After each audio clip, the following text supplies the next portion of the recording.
Let's talk about a brief and admittedly incomplete history of photography. Where did we come from and how did we get here? Let's think about what business we're in for a minute. We're visual storytellers. In the beginning was the desire to capture the light. And in 20,000 BC, people were already painting on art on the walls of their caves. This is Lascaux in France. What we don't know is if this person is saying, I've got a nice horse. If this person is saying there's good hunting over here, there's no caption. So we don't know what they were saying, but we do know they were communicating visual stories as early as 20,000 years ago. Fast forward a little bit. By 400 BC, the camera obscura was known and in use. And the camera obscura is simply a hole, a room with a hole on one side, and it projects that onto the opposite wall. That hole acts as a lens. Over the years, those rooms got more portable as they figured out they could put a lens in instead of a hole. Turn the room into a tent, turn the tent into a small box projecting on a piece of ground glass, and the camera is there. We have no way to record it, but the camera has existed. We have an early discovery. In 1614, Angelo Sala discovers that powdered silver nitrate is blackened by the sun as paper was wrapped around it.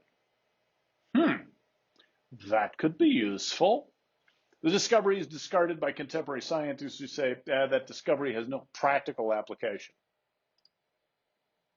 Fast forward again to 1826, and we get the first known photograph. It's called A View from a Window at Gras, taken by Joseph Nicephore Niepce. The emulsion in this case was a bitumen coated pewter plate. Bitumen turns out to be basically road tar. They don't really know the exposure. Could have been as little as about 8 hours. More realistically, it was probably a several-day exposure. And the remarkable thing about this photo is that it exists. It worked. It's frankly a pretty crappy photo by today's standards, but it exists. Fast forward a little bit to 1839. Louis Daguerre partners with Niepce to try and reduce the exposure time. So he takes a copper plate coated with silver and developed over mercury fumes, reduces the exposure time to several minutes, and takes this first known photo with people in it. If you look down towards the bottom of the image and towards the left of the image, you see a guy getting his shoes shined, and he's standing there long enough to record on the image. But this would have been a very busy street scene in Paris at the time. And if you want to see a daguerreotype or some of these others that we'll talk about, make an appointment and swing by my office. I have some that I can show you. 3 weeks after Daguerre announces, in 1841, William Henry Fox Talbot used light-sensitive paper instead of that metal plate for his photo. This allowed multiple positive prints called Talbot types or calotypes. The problem is the images were really fuzzy, and this never really caught on. 10 years later, 1851, we get the wet plate process, and it replaced the daguerreotypes completely by 1860. This is the 1860 version of digital photography. That plate had to be coated, exposed, and developed while it was still wet. So you had about 15 minutes from coat the plate, take the picture, and developed it. So you had to have your darkroom literally right there. The plate was a piece of glass, but the exposure time went from several minutes down to several seconds. There's a fun YouTube link here that shows you how to make a wet plate photograph. There are now people doing them as an alternative process. There were some variations on it. You could have an ambrotype, which was a wet plate that was backed with black fabric or varnish, and that caused it to look like a positive image. You could have an albumen print made from those glass negatives, and then you could have a tintype, which was a wet plate process on polished tin. It was cheaper and it's way more survivable. You can go to any flea market these days and buy the albumen prints and the tintypes for a few dollars a piece and have instant relatives. These tintypes were very popular in the Civil War. In 1855, Roger Fenton becomes the first war photographer. He's an English architectural and landscape photographer who gets sent to Crimea. He couldn't photograph moving subjects because of the limitations of the technical process, and couldn't ethically show dead and injured soldiers. So what we see is a road with a bunch of cannonballs on it. People talk about photoshopping in this day and age and combining photos, and that goes way back. In 1858, we have the first photo montage. Henry Peach Robinson creates photo montages. This particular image has 5 different images stacked together to depict a girl dying from tuberculosis. The photo was controversial in its day due to its kind of morbid subject, but notice that the girl in the photo is several characters within that tableau. Civil War, we have extensive use of photography. Matthew Brady, Alexander Gardner, George Barnard, Timothy O'Sullivan, all were actively photographing during the Civil War. Typically, these were staged photos of dead soldiers. Remember, this is the days of the wet plate. So you had your darkroom there, and that's just not going to work in combat. So lots of pictures of camp life. And the Library of Congress has an extensive collection of Civil War photos. The URL is down below. If that's something that's interesting, by all means, go and browse. Starting in about the 1860s and 70s, photography starts evolving from a novelty into a working tool, and we get very early photojournalism. We also get early nature and travel photography. Photography and art was instrumental in establishing national parks like Yosemite, Yellowstone, and Grand Canyon. People back east simply could not conceive of what those parks looked like without the photography. In the 1870s, we get more technology. Dry plates are introduced in 1871 and soon became popular. Now you don't need your darkroom with you. And in 1879, George Eastman opens the Eastman Film and Dry Plate Company. Does that name ring a bell to anybody that's bought anything from Eastman Kodak? Popular in the 1870s and 80s were stereographs. These are pairs of images mounted on cardboard. You needed a viewer, and they were very popular. It was virtual travel. You could buy these in sets. This is essentially the same technology as we see in virtual reality these days with the VR goggles. And if you get a Google Cardboard, you can actually put these old stereographs into the modern Google Cardboard, and it works just the same. It's kind of cool. In 1880, we get the emergence of the halftone, and this makes it possible to reproduce a photo on a press at full speed. Most news photos are still reproduced by engraving, where they take the photo and they literally use that as an artist's reference and engrave a drawing of that on the plate. But with the advent of the halftone, news organizations become possible. In 1888, we get the birth of a film standard. Kodak introduces the #1 camera. Their slogan was, "You push the button, we'll do the rest." It was a very simple camera, and it put the camera into the hands of a new audience. Coined the term snapshots, and from those days we get lots of very unremarkable pictures that thoroughly document everyday life. And it really launched the photo processing industry, because you would take your 100 pictures on the camera, you would send the camera in, and get back a stack of prints and a reloaded camera. In 1889, 35 millimeter film is born. Thomas Edison took Eastman's 70 millimeter roll of film, sliced it down the middle, and added transport perforations down both sides and created 35 millimeter film. This became a motion picture standard, and the Leica camera company adopted that film for their miniature cameras. And those unobtrusive sizes made street photography possible. So let's take a slight detour and talk about Leicas for a minute, because they're kind of cool. In 1914, we have the Leica. You see that in the top picture. It's really a pre-production experiment to see if this is going to work. In 1927, we get the Leica 1 in the middle. It's the first production Leica.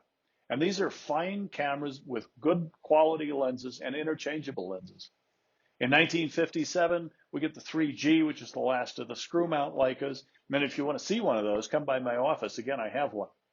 And Shortly before that, we get bayonet-mounted lenses in the Leica M3, which is at the bottom, and they're still in production. I looked on B&H this morning, and here in 2020, you could go buy an M10R for about $10,000. In 1921, we get the first wire photo. This made wide dissemination possible because now you didn't have to get the physical photo to the end user. And this turns into the beginnings of photo agencies. This is a UPI transmitter from the 80s where you would plug it into a telephone. Somewhat before that, we get the Berliner Illustrierte Zeitung in 1901. This is the first magazine that has photos on the inside, and they really pioneered the illustrated news magazine. They had a photo staff, they maintained a photo library, and they were at the beginning, and Life, Look, Picture Post, and the New York Daily News, just to name a few, followed quickly behind that. Photography starts to be used for things like social commentary and reform.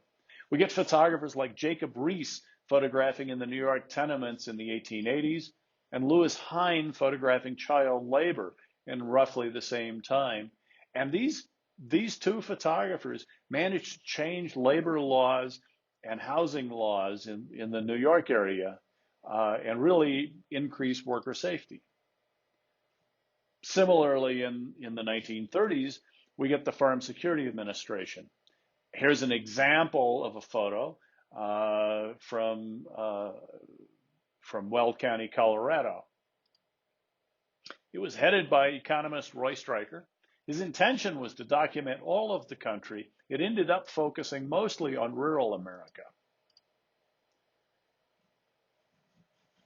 The Library of Congress has an extensive collection of Farm Security Administration photos, and this URL sends you to a sampler of those. The golden age of photojournalism was roughly the 30s to the 60s. There were lots of photo-based publications, lots of agencies were founded. Photo-heavy magazines began closing in the 1970s, and in the late 90s and early 2000s, with the advent of the World Wide Web, we see that trend, really accelerating.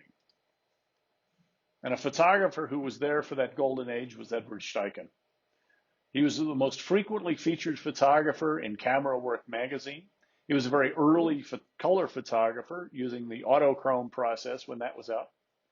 He commanded the photo division for the American Expeditionary Force in World War I, became a fashion photographer, and really invented the fashion photography industry, photographing gowns for Art et Décoration in 1921. He shot fashion in the 20s and 30s, and during World War II directed the Naval Aviation Photographic Unit, and that's one of the things he's famous for. The other is he was the director of photography at the Museum of Modern Art, and he created the Family of Man exhibit. So here's some of his photos. There's this early autochrome in World War II. Another interesting photographer from this period is Weegee, which was the professional name of Arthur Fellig. He was famous for his street and crime photography in New York in the 30s and 40s.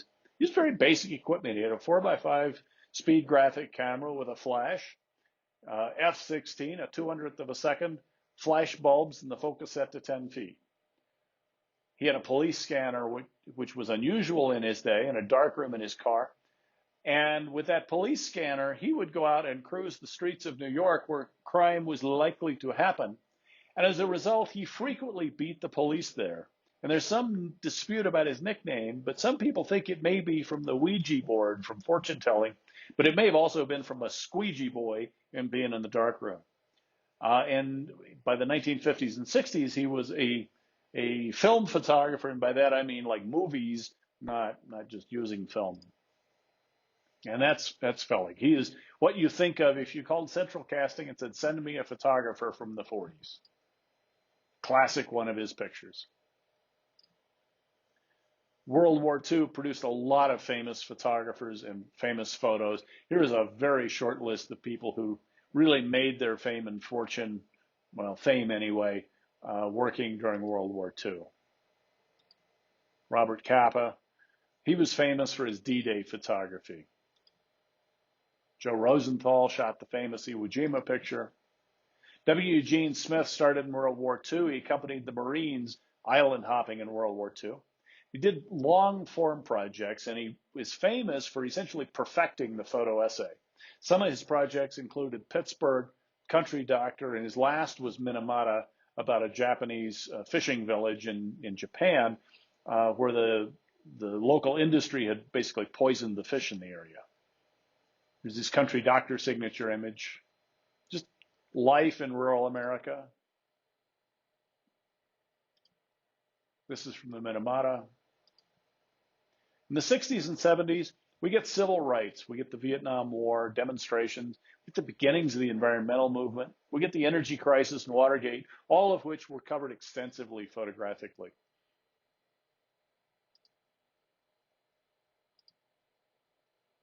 The Vietnam War was really the first war to come in color into people's living room. And people think that the journalistic coverage really caused popular opinion to turn against the war and against the military. This is a well-known photo from Kent State. That's a subject of some controversy. If you look at the left picture, you see out of the top of her head a fence post. You see in the right picture, somebody has retouched that fence post out. In the late 60s, early 70s, the right-hand picture was dominantly used. At some point, the ethics changed, and the left picture became the one that was in wide use. We get Watergate hearings. Again, Earth Day, environmental movement. In the 1980s and 90s, we get the birth of autofocus. We get the birth of digital photography. Some of the big stories were the Southeast Asian refugees, the Soviets in Afghanistan, apartheid in South Africa. We get the first Iraq war in that time period, and we get the dot-com bubble. Here's the pack covering Ronald Reagan. Again, this photo is somewhat controversial now, was not then, and you can read up on that if you're interested. This is a fun look. This is a website called Toilet Tales. It was very common for a traveling photographer in those days to have to set up a dark room in the bathroom of whatever hotel they were staying in to cover a particular story, to turn it into a dark room. So this is kind of a look at what that was involved with. Here's a typical wire photo. This is an AP leaf photo, meaning it's a scanner that fit into a suitcase. You would scan it and transmit it through the phone. If we look at the detail on here, we can see that there's a block that says magenta. So this means this is a color photo. They would have transmitted 4 separate pictures, one for each color on the press: cyan, magenta, yellow, and black. You'll notice a gray scale so they can set up the color accurately, and you'll notice registration marks in the corner so they can line up the plates correctly on the press. Here are some early scanners. The one on the left is a leaf scanner, fabulous quality, but it took about 2 hours to scan a slide. The one in the middle is that AP leaf scanner that did scan the previous one. So it had a built-in phone. You could just plug your phone line in, and you could type your captions within the scanner. The one on the right was a Polaroid Sprint scan. The beauty of that was it was the size of maybe a 6-pack cooler, and cost only about $2,000. But you could do a publication quality scan inside of a couple of minutes.